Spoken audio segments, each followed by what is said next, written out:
I remember exactly the moment when I discovered that Ayrton Senna was not just that brilliant driver everyone saw on television, but a labyrinth of fascinating contradictions. A man whose layers revealed themselves slowly, like secrets whispered close to your ear, leaving you always wanting more, always feeling that there was something deep and unexplored pulsing beneath the surface of that impeccable public figure. Born on March 21st, 1960 in São Paulo, son of a wealthy family that gave him wings from an early age, he received his first kart at 4 years old, a gift from his father that seemed innocent but actually planted a seed of obsession that would grow to consume every fiber of his being, transforming that shy and introspective boy into something much more intense, much more dangerous. What few know is that Ayrton was deeply religious since childhood, carrying a Bible with him to races, reading passages before getting in the car as if seeking divine permission for what he was about to do. That mortal dance with destiny that made him feel alive in a way that nothing else could replicate.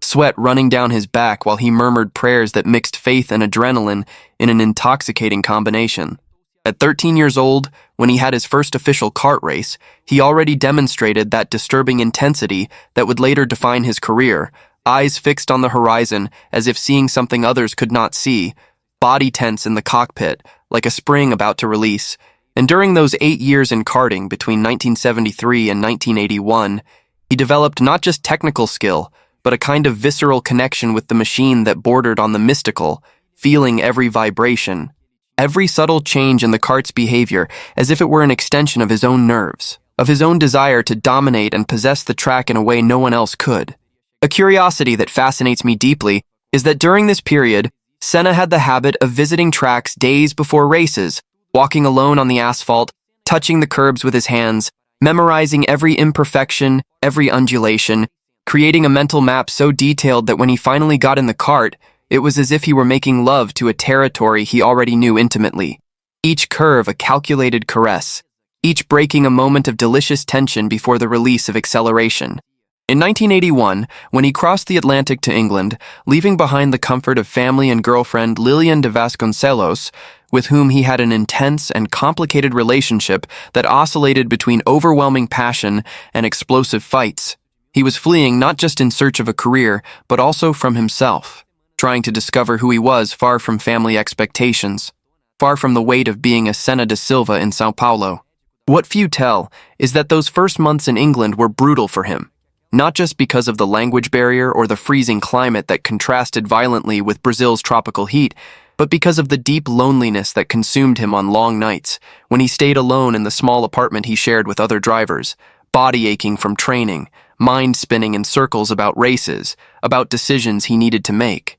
about the secret fear of failure that he would never admit publicly, but that gnawed at his insides like an invisible parasite. Between 1981 and 1984, he won 5 championships, including the coveted British Formula 3 title in 1983. But that specific year was much more than just a battle against Martin Brundle on the tracks. It was a psychological war that tested the limits of both their sanity, with Senna developing intimidation tactics that went beyond the cockpit, studying Brundle obsessively, learning his patterns, his weaknesses, even observing his body language in the paddock to detect signs of insecurity or fatigue that he could exploit on track. Brundle would later confess in interviews that Senna had an almost predatory presence, that when you looked at him in the pits, you felt as if he were mentally undressing you, analyzing every detail, every vulnerability, preparing the attack with surgical precision that was simultaneously terrifying and strangely exciting, because you knew you were facing someone who took this to a level that transcended sport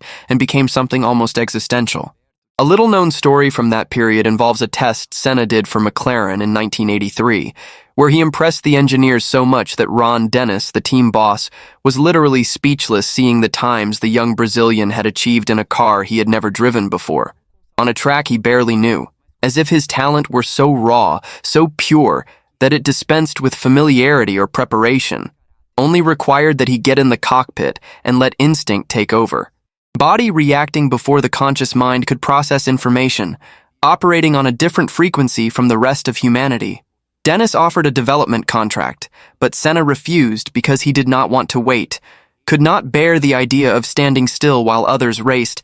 the desire to compete pulsing in his veins like a drug he needed to consume immediately, without delays, without promises of a future that might never materialize. When he finally signed with Toleman for 1984, many in the paddock thought he was making a terrible mistake, throwing away the chance to be in a big team because of youthful impatience. But what they did not understand was that for Senna, being in a slow car but racing was infinitely better than being in a fast car but stopped. Because what he really sought was not just victories, but that sensation of being on the edge, of feeling the car dance on the border of control, heart racing, hands sweating inside gloves, the world reducing to that narrow tunnel of absolute focus where nothing else existed except him, the machine, and the asphalt unrolling ahead like an irresistible invitation. His debut in Brazil in 1984 was emotionally devastating for him because racing at home before family, friends, the entire nation that placed hopes in him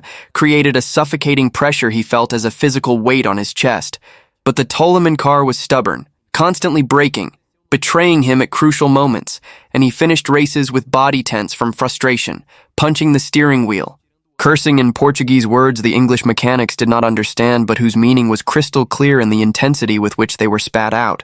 Monaco 1984 was the moment that changed everything, not just for his career but for how he saw himself and his capabilities. Because until that rainy day of June 2nd, he still had secret doubts about whether he really belonged at that level, whether he could compete with the big names. But when the rain began to fall with a violence that transformed the narrow streets of the Principality into a treacherous river, something inside him awakened. A primitive and fierce part that felt no fear, but rather an almost sensual excitement before danger, entire body vibrating with anticipation while he waited for the start. What few know is that before the race, several veteran drivers, including Niki Lauda, tried to convince race control to cancel or postpone the race, arguing that conditions were suicidal, that no one would be able to see anything through the curtain of water, that it was a matter of time before someone got killed. But Senna remained silent during these discussions, just observing with that penetrating gaze that seemed to be calculating something others could not comprehend.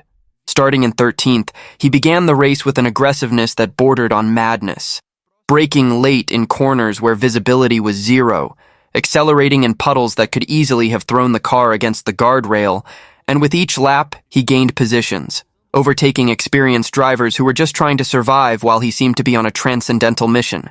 Body fused to the car in perfect symbiosis, feeling through the steering wheel every change in grip, every imminent betrayal of the wet asphalt, reacting with a speed that defied physics and logic. Nigel Mansell, who was leading, made a mistake and crashed, and Alain Prost, who took the lead, began to drastically reduce pace, making desperate signals for race control to stop the race. But Senna kept flying, devouring Prost's advantage with a determination that was almost frightening to witness, as if he were possessed by something greater than himself, something that did not accept limits or concessions. When he finally caught Prost and overtook him, with just a few laps remaining, the entire world held its breath, feeling it was witnessing the birth of something extraordinary. But then the red flag was shown, stopping the race, and by the rule of the time, the result was computed by the previous lap, giving victory to Prost and leaving Senna in second. The fury he felt in that moment was palpable, body trembling with contained rage as he climbed on the podium, fists clenched, jaw locked, and later, alone in the motorhome, he cried from frustration, not because he had lost, but because he felt something had been stolen from him, that victory was his by right of conquest, of courage, of pure will, and that bureaucratic rules had conspired against him in a way that seemed deeply unjust and personal. A fascinating curiosity about that day is that Jackie Stewart, the Scottish triple champion who was commenting on the race, was so impressed with Senna's performance that he immediately called several team bosses saying he had just witnessed the most talented driver he had ever seen in rain conditions, that unknown Brazilian had something special, something that could not be taught or replicated, only possessed by those rare individuals who were born with a gift that transcended training and experience. Senna bought his way out of Toleman at the end of that year, paying out of his own pocket to free himself from the contract, a decision that shocked many people because it meant giving up money he did not yet have guaranteed. But for him, the freedom to choose his own destiny was worth any price, any financial risk, because he could not bear the idea of being trapped in a situation that limited his potential, that prevented him from achieving what he knew, deep in his soul, he was capable of conquering. The move to Lotus in 1985 brought not just a better car, but also a new dynamic with Peter War, the team boss, a tough and pragmatic man who initially underestimated Senna, treating him as just another talented young man who needed to be tamed and molded, but who quickly discovered that the Brazilian was untamable, that he had strong opinions about setup, about strategy, about every technical aspect of the car, and that he did not hesitate to confront engineers when he thought they were wrong, creating tensions in the garage that sometimes exploded in heated discussions where Senna, with his still imperfect English but absolute conviction, gestured intensely, entire body involved in the argument, trying to make others understand what he felt in the cockpit, those subtle nuances that made all the difference between a fast car and a perfect car. Estoril 1985, his first victory, was much more than just crossing the finish line in first place. It was a declaration of dominance so absolute that it left the entire paddock in shock, because winning by more than a minute in an era where competition was fierce and cars relatively balanced simply did not happen. And the fact that he achieved this in the rain, in the same treacherous conditions that had revealed his talent in Monaco, only confirmed that there was something supernatural in the way he drove when the track was wet, as if water awakened in him a special clairvoyance, an ability to see trajectories that were invisible to others, to feel the limit of grip with a precision that defied any rational explanation. Michele Alboreto, who finished second, more than a minute behind, said afterward that at a certain point in the race he looked in the mirrors and could not even see Senna's car, that it was as if the Brazilian were racing in a different dimension, operating on a frequency that mere mortals could not access, and that experience was simultaneously humiliating and inspiring, because it showed what was possible when pure talent met absolute determination. What few know about that 1985 season is that Senna was simultaneously dealing with the turbulent end of his marriage to Lillian, who had moved to Europe with him but was increasingly unhappy with the life of a driver's wife, with the constant absences, with the fact that even when he was physically present, his mind was always on the track, always analyzing telemetry, always seeking those tenths of a second that made the difference, and this domestic tension created a painful duality in his life, where he was simultaneously the fastest driver on the grid and a man failing in his role as husband, carrying a guilt he rarely expressed, but that weighed on his heart like a stone. They would officially separate at the end of that year, and Senna would dive even deeper into the only place where he felt truly in control, truly capable of expressing who he really was, the cockpit of the race car, where the rules were clear, where feedback was immediate, where he could channel all that emotional intensity into something productive, something that brought tangible results and deafening applause. During 1986 and 1987 with Lotus, Senna continued accumulating victories and poles, but also developing a reputation for being extremely difficult to work with, not because he was rude or arrogant, but because his demands were relentless, because he did not accept excuses or half measures, because for him, everything worth doing was worth doing with absolute perfection. And this mentality created constant friction with mechanics who worked to exhaustion trying to satisfy his demands, with engineers who spent sleepless nights analyzing data because Senna had felt something strange in turn 7 and needed to understand exactly what was happening, even if the numbers showed nothing abnormal. A particularly revealing story from this period involves a mechanic who made a mistake during a pit stop, costing Senna valuable positions. And after the race, instead of exploding in fury as many expected, Senna sought out the mechanic privately, placed his hand on his shoulder and said calmly that he understood mistakes happened, but that next time, if he was not absolutely certain he was doing everything right, he should ask for help. Because they were a team and success depended on each one doing their part with excellence, and that moment of vulnerability and leadership left the mechanic so moved that he worked with redoubled dedication for the rest of the season, feeling he could not disappoint that man who expected so much from him. The Lotus 98T of 1986, with its black and gold John Player special livery, became one of the most iconic cars in Formula One history,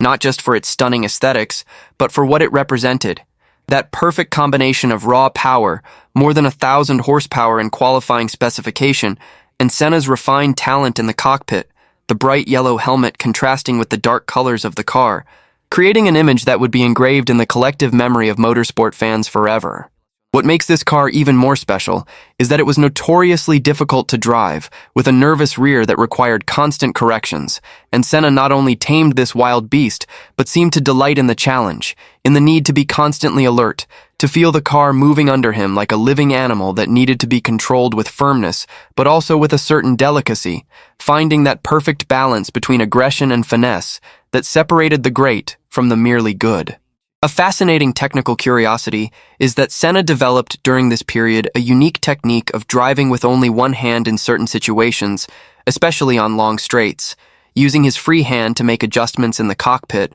or simply to relax muscles, but always maintaining absolute control of the car, and engineers were perplexed to see in telemetry that even driving with one hand, his lap times did not decrease, that he managed to maintain the same precision, the same speed, as if the car were such a natural extension of his body that he did not need both hands to control it completely. This almost supernatural ability fed the legends that were beginning to form around him, stories whispered in the paddock about how he could feel things that the car's sensors did not detect, how he could predict when a tire was about to fail just from the subtle feedback through the steering wheel, how he seemed to have a sixth sense for the exact moment to attack or defend, making him not just fast, but also strategically brilliant in a way few drivers could combine. When Senna joined McLaren in 1988, the entire paddock knew something explosive was about to happen, because putting him and Alain Prost, the French double champion known for his tactical intelligence and smooth but devastatingly effective style,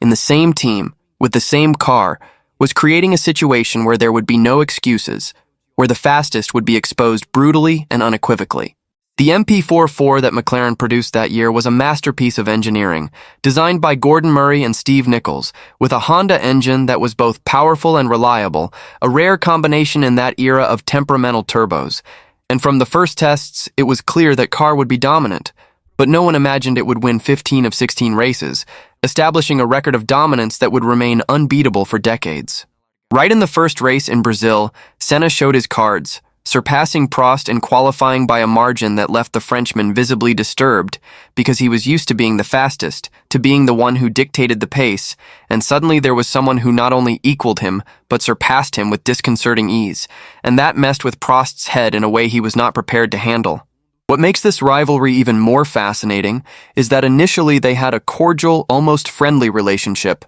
with Prost even offering advice to the Brazilian about how to deal with paddock politics, about how to manage relationships with media and sponsors. But as the season progressed and it became clear that Senna was not interested in being anyone's number two, that he would attack every opportunity with the same ferocity regardless of who was ahead, tension began to grow like a storm forming on the horizon, dark and threatening. The incident in Portugal, when Senna closed Prost against the concrete wall at more than 180 km/h, was the moment when the silent war became open, because that was not just an aggressive racing maneuver. It was a declaration that Senna did not recognize hierarchies, did not respect reputations, that for him, Prost was just another obstacle between him and victory, and that he was willing to go to the limit, and perhaps beyond, to ensure no one stood in his way. Prost was furious not just about the physical danger, but about the breaking of an unwritten code between teammates, that invisible line that supposedly should not be crossed,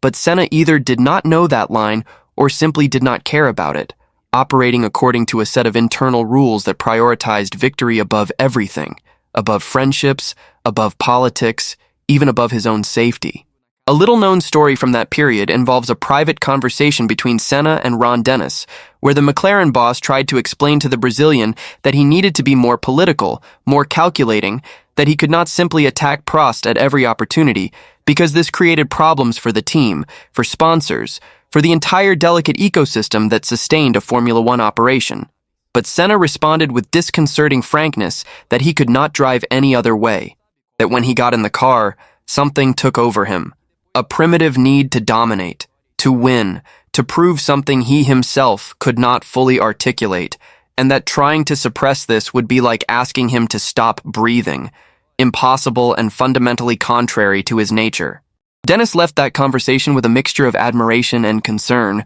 realizing he had hired not just an exceptional driver, but a force of nature that could not be completely controlled or directed, only unleashed on track and observed with a mixture of fascination and terror. The numbers from those 2 years together, 1988 and 1989, tell a clear story. Senna with 14 victories against 11 for Prost, but mainly 26 poles against only 4 for the Frenchman. A dominance in qualifying that was simply humiliating, because pole position was the moment of pure truth, where there was no strategy or politics, just the driver, the car, and the stopwatch. And in that direct confrontation, Senna was unbeatable, finding tenths of a second in places that Prost, with all his experience and intelligence, could not access. What made this even more impressive was that Senna achieved these poles often with just one fast lap, while other drivers needed multiple attempts, as if he entered a state of trance, of focus so absolute that the world around disappeared, and there existed only that perfect lap unfolding before him,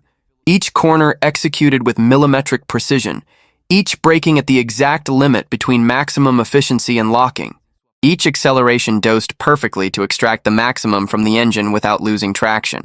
Suzuka 1989 was the moment when the rivalry between Senna and Prost reached its lowest, most poisonous point, because what happened that day transcended sport and became something personal, something that would leave emotional scars on both for years. Prost was ahead in the championship, needing only to finish ahead of Senna to guarantee the title, and when the Brazilian attempted a desperate overtake at the chicane, Prost turned in, causing the contact that took both off track. Prost got out of the car and left, assuming the race was over for both, but Senna, with a determination that bordered on obsession, asked marshals to push his car, restarted the engine, returned to track via the escape road, changed the broken nose in the pits, and went after victory, crossing the finish line in first place in one of the most dramatic recoveries in Formula One history. But then came the disqualification, stewards deciding that Senna had illegally cut the chicane by returning via the escape road, giving victory and the title to Prost. And Senna's reaction was one of absolute shock, of total incomprehension, because for him, that was such a blatant injustice, so obviously motivated by politics and favoritism that he could not process, could not accept that after everything he had done, after having fought with every fiber of his being to return to the race and win, everything would be taken from him by a technicality, by an interpretation of rules that seemed to have been created specifically to punish him. The images of him at the press conference afterward, visibly shaken, voice trembling with contained emotion, eyes shining with unshed tears, saying he felt treated like a criminal, that the system had conspired against him, revealed a rare vulnerability, a glimpse of the man behind the superdriver mask, someone who bled and suffered and felt injustice like a stab in the heart. Prost, seeing Senna's emotional state, decided he could no longer continue on the same team, that toxicity had reached an unsustainable level, and announced his departure to Ferrari in 1990. But this did not end the rivalry, only transported it to a new stage where the two would continue their mortal dance,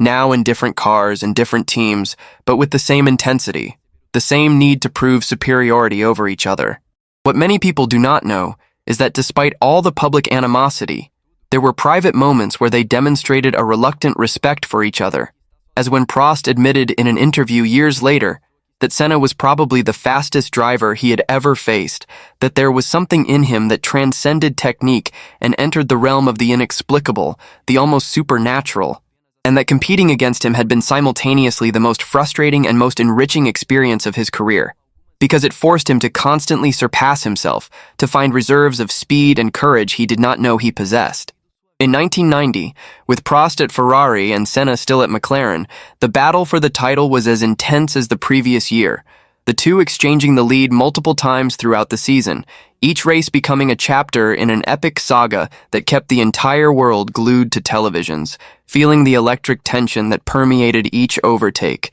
each pit stop, each strategic decision. Senna had developed during this period a starting technique that was almost magical, managing to gain positions in the first meters of the race with a consistency that left engineers perplexed, because theoretically all cars had similar acceleration capabilities. But he managed to extract something extra, perhaps through perfect timing of releasing the clutch, perhaps through how he dosed the throttle, or perhaps simply because he was willing to take risks in the first corner that other drivers considered insane, braking later, carrying more speed, trusting that others would yield space because they knew he would not back down.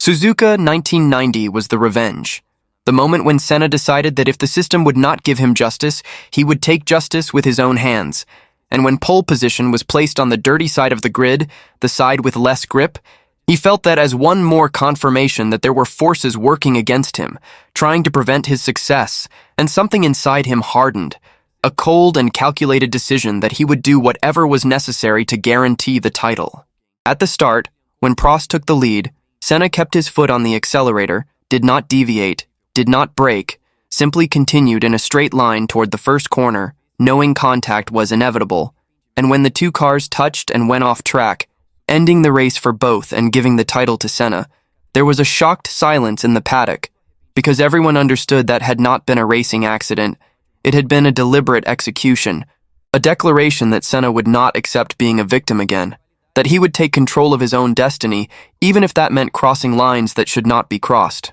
The controversy of that moment haunts Senna to this day, dividing opinions between those who see it as an act of poetic justice, a correction of the previous year's error, and those who see it as a stain on an otherwise impeccable legacy. Proof that even the greatest heroes have their moments of shadow, their lapses in judgment where obsession with victory overcomes ethical considerations. Senna himself, years later, would admit in a rare and honest interview that he had made that decision consciously, that he had decided before the race that if Prost tried to close the door at the first corner, he would not back down, and that he carried a complex guilt about that, not because he thought he was wrong in seeking what he felt was justice, but because he recognized he had put both lives at risk, that the accident could have had much more serious consequences, and that perhaps there were other ways to deal with the situation that did not involve deliberate violence, even if it was violence between machines and not between bodies. The 1991 title came in a cleaner, more satisfying way,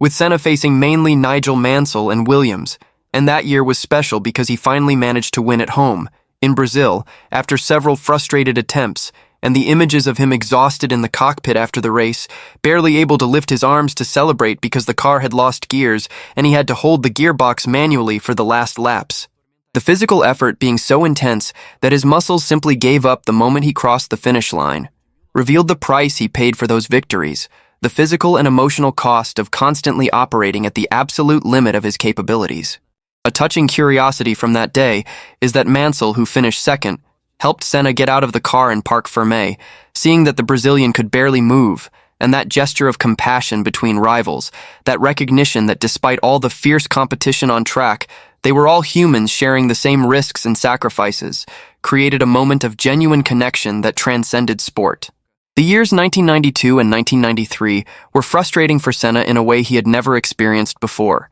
because for the first time in his Formula One career, he did not have a car capable of fighting for the title. Williams, with its active suspension and advanced aerodynamics, was simply in another league, and seeing Mansell in 1992 and Prost in 1993 dominate with relative ease while he struggled to extract the maximum from an inferior McLaren was psychological torture, because it challenged the narrative he had built about himself. The idea that pure talent could overcome technical deficiencies, that will and determination were enough to overcome any obstacle. He still achieved brilliant performances like Donington 1993, where in the rain he recovered 3 positions on the first lap in a driving exhibition considered one of the best of all time, each overtake executed with surgical precision, taking advantage of each opponent's mistake, each puddle of water that others avoided, but that he used to gain extra grip, demonstrating once again that supernatural ability to drive under extreme conditions. But isolated victories were not enough for someone with Senna's ambition.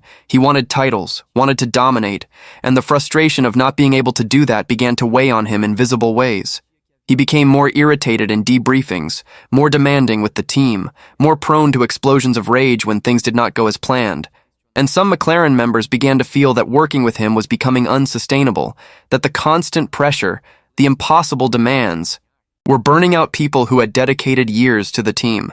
Ron Dennis, always loyal to Senna, tried to mediate these tensions, explaining to mechanics and engineers that intensity came from a place of passion, from a desire so deep to win that he simply could not accept less than perfection. But even Dennis began to wonder if it would be possible to maintain that level of intensity indefinitely. If eventually something would have to give, someone would have to break under the weight of that relentless pressure. When the opportunity to join Williams arose for 1994, Senna grabbed it with both hands, seeing that as his chance to return to the top, to prove once again that he was the best. But what he found was a problematic car, the FW16, which had lost many of the electronic aids that made its predecessor so dominant due to regulation changes, and which had a nervous, unpredictable rear that left him constantly uncomfortable. He complained openly in interviews about the lack of confidence in the car, something rare for him who normally kept technical problems internal, and that revealed how disturbed he was,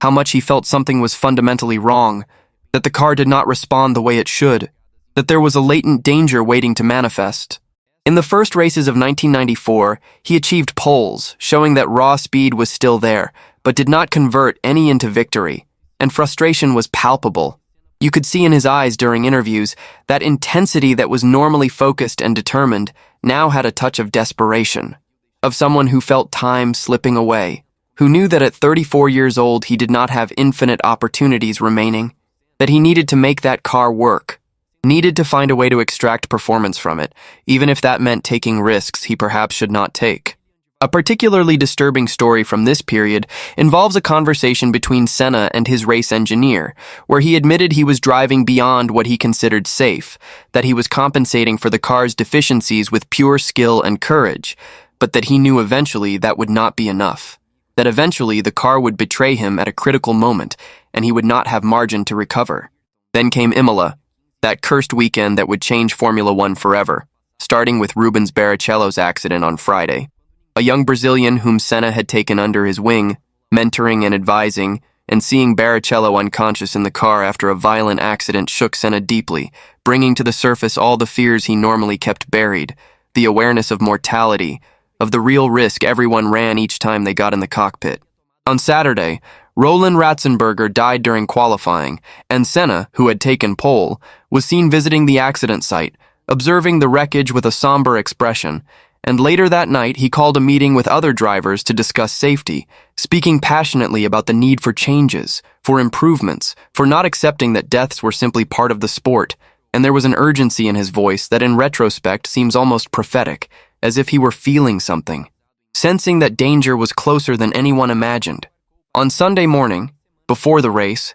Senna was visibly tense, quieter than normal, and some team members would comment later that he seemed to be carrying an invisible weight, a premonition perhaps, or simply the accumulation of all the pressure and tension from that terrible weekend. He started on pole, took the lead, and in the first laps there was chaos, accidents that led to the safety car, and when the race restarted on the 7th lap, Senna was determined to open a gap, to establish his pace. But at Tamburello Corner, a fast left-hander he had passed thousands of times before, the car simply went straight, without warning, without chance of correction, and hit the concrete wall at brutal speed, the impact being so violent that pieces of the car flew in all directions. And the entire world watched in silent horror, knowing instinctively that was not just another accident, that something terrible had just happened. The following hours were an agony of desperate hope and growing fear, with vague medical bulletins, with images of him being extracted from the car, the yellow helmet stained with blood,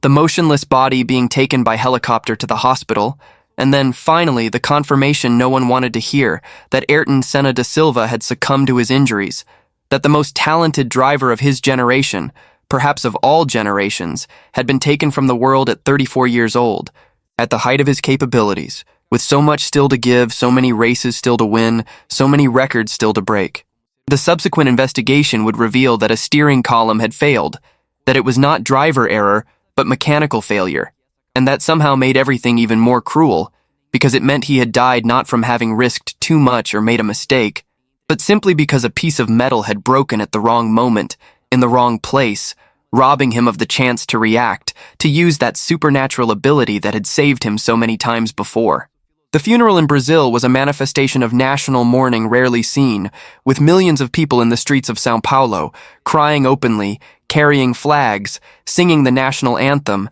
and that demonstration of collective love revealed how much Senna had meant not just as a driver, but as a symbol, as a representative of a country that saw in him everything it aspired to be: excellence, determination, pride. Someone who had conquered the world and put Brazil on the map in a way that transcended sport. Drivers from all generations attended, many of them crying without shame, because even those who had competed fiercely against him recognized they had lost not just a rival but a reference, someone who forced them to be better, to find levels of performance they did not know they possessed, and that without him, the sport would inevitably be smaller, less intense, less meaningful. The numbers he left behind are impressive by any measure. 3 world titles, 41 victories, 65 poles, 80 podiums in just 161 races. An average of poles per race that remains unbeatable. But statistics alone do not capture what he really was.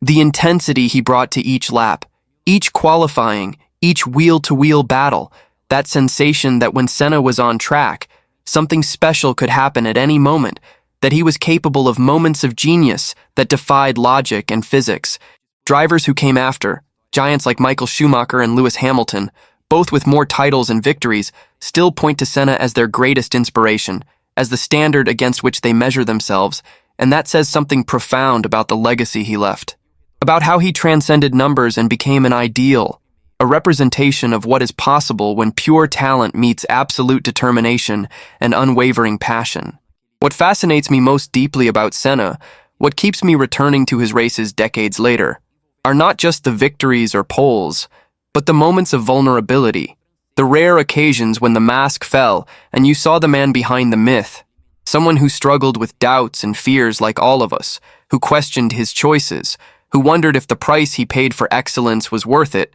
but who always returned to the cockpit because it was the only place where everything made sense, where he could be completely himself, without filters or compromises, just man and machine united in search of that perfect lap, of that moment of transcendence where time and space seemed to bend to his will, and for a few magical seconds, he touched something eternal, something that continues alive in each of us who was touched by his story, by his passion, by that flame that burned so intensely that even death could not extinguish it completely.